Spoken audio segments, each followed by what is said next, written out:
Nakamugna og paghuot sa trapiko sa sudlunong bahin sa Barangay Pooc, dakbayan sa Talisay, ang trailer truck nga nasangit sa mga cable wire. Matud ni Joy Tumulak, hepe sa City Toda, nga nakadawat sila og alarma pasado alas 2 gahapon sa hapon. Suma pa niini nga way sud ang container van nga karga sa truck ug padung unta kini sa grahian nga nimbutang sa Pooc.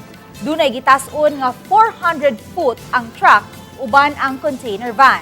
Kay wa dayon makabantay ang driver sa truck, mitakilid ang container van ug dirit yun matumba. Hinungdan nga wa paagi sa City Toda og bisan motorsiklo ang dapit. Hangtod nga nakuha ang truck. Nilanat og dulan sa usa ka oras ang paghuot sa trapiko ug naisyuhan og citation ticket ang driver tungod sa obstruction ug reckless driving.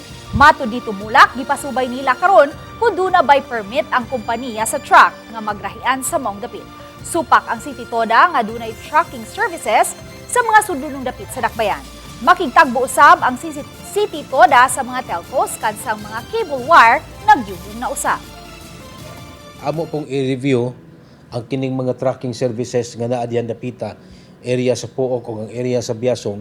Amo usang i-check on niya og doon na ba ni sila mga business permit. Kay doon na may ubang mga areas din sa Talisay nga during sa mo ang deliberation sa kining City Development Council, ako yung gidiscourage nga doon na mga trucking services nga naa sa mga hilit-hilit nga barangay